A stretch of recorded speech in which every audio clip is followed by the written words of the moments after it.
साथियों, तीन गुरु three teacher एक कहानी है, बहुत अच्छी है कहानी।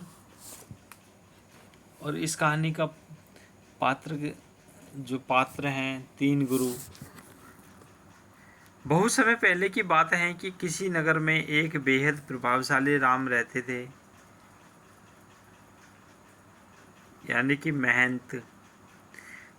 उनके पास शिक्षा लेने के हेतु कई शिष्य आते थे। एक दिन एक शिष्य ने महंत से सवाल किया कि स्वामी जी, आपके गुरु कौन हैं और आपने किस गुरु से शिक्षा प्राप्त की है।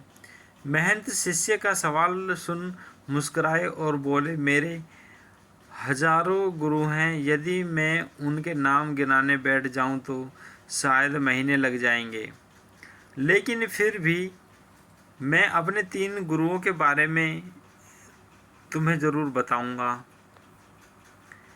एक था चोर, एक बार रास्ता भटक गया था और जब दूर किसी गांव में पहुंचा तो बहुत देर हो गई थी।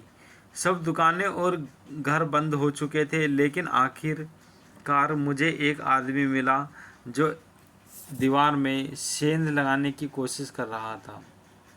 मैंने उससे पूछा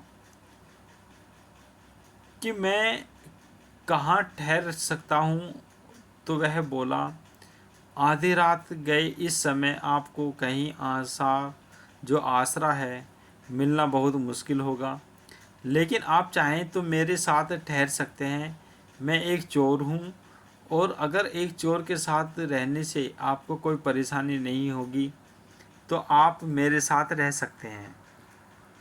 वह इतना प्यारा आदमी था कि मैं उसके साथ एक महीने तक रहा गया। वह हर रात मुझे कहता था कि मैं अपने काम पर जाता हूँ, आप आराम करो, प्रार्थना करो। जब वह काम से आता है तो मैं उससे पूछता हूँ कि कुछ मिला तुम्हें, तो वह कहता है कि आज तो कुछ नहीं मिला, अगर भगवान ने चाहा तो जल्दी ही ज़रूर कुछ मिलेगा। वह कभी निराश और उदास नहीं होता था, हमेशा मस्त रहता था। जब मुझे ध्यान करते हुए सालों साल बीत गए थे और कुछ भी नहीं रहता था, तो कई बार ऐसे क्षण आते थे कि बिल्कुल हताश और निराश होकर साधना वादना छोड़ लेने की ठान लेता था। और तब मैं अचानक मुझे उस चोर की याद आती थी जो रोज़ कहता था कि भगवान ने चाहा तो जल्दी कुछ ज़रूर मिलेगा। और मेरा दूसरा गुरु एक कुत्ता था। एक बहुत गर्मी वाले दिन में बहुत प्यासा था और पानी की तलाश में घूम रहा था। एक कुत्ता दौड़ता हुआ आया, वह प्यासा था, पास ही नदी थी। उस कुत्ते ने आगे जाकर नदी में झांका तो उसे एक और कुत्ता पानी में नजर आया। उसकी अपनी परछाई थी। कुत्ता उसे देखकर डर गया। वह परछाई को देखकर भौंकता हुआ पीछे हट जाता है, लेकिन बहुत प्यास लगने के कारण वह पानी नहीं पी पाता। अपने डर के बावजूद वह नदी में कूद पड़ा और उसके कूदते ही वह परछाई भी गायब हो गई। उसे कुत्ते के इस साहस को देखकर मुझे एक बहुत बड़ी सीख मिली। अपने डर के बावजूद व्यक्ति को छलांग लगा लेनी होती है। सफलता उसी ही मिलती है जो व्यक्ति डर का साहस से मुकाबला करता है। और मेरा तीसरा गुरु एक छोटा बच्चा है। मैं एक गांव से गुजर रहा था तो मैंने देखा कि एक छोटा सा बच्चा एक जलती हुई मोमबत्ती ले जा रहा था। वह पास के किसी गिरजाघर में मोमबत्ती रखने जा रहा था। मजाक में ही मैंने उससे पूछा कि क्या यह मोमबत्ती तुमने जलाई है। वह बोला, जी मैंने ही जलाई है। तो मैंने उससे कहा कि एक क्षण था जब यह मोमबत्ती बुझी हुई थी और फिर एक क्षण आया जब यह मोमबत्ती जल गई। क्या तुम मुझे वह स्रोत दिखा सकते हो जहाँ से ये ज्योति आई है।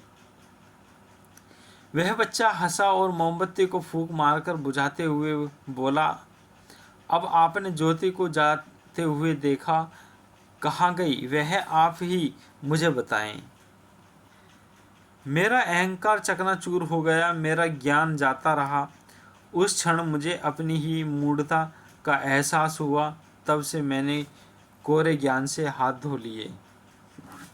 मित्रों, शिष्य का होना अर्थ क्या है? शिष्य का होना अर्थ है पूरे अस्तित्व के प्रति घुले होने, हर समय हर सीखना रहना और जीवन का हर क्षण हमें कुछ न कुछ सिखाने के लिए मौका देता है। तो हमेशा के एक ही शिष्य बनी अच्छी बातों को सिखाते रहने का अवसर मिलता है। यह जीवन हमें आए दिन किसी न किसी रूप में किसी गुरु से मिलता रहता है। यह हमें निर्भर करता है कि क्या हमें उस मेहनत की तरह एक शिष्य बनकर उस गुरु से मिलने वाली शिक्षा का ग्रहण कर पा रहे हैं या नहीं। तो साथियों, ये एक छोटी सी स्टोरी थी जो आप सभी साथियों के लिए लेकर आए थे, और ये स्टोरी काफ़ी अच्छी थी। तो साथियों, इसको शेयर सब्सक्राइब ज़रूर करना मेरे प्रिय साथियों। एक छोटा सा सब्सक्राइब ज़रूर करना। Thank you for watching this video.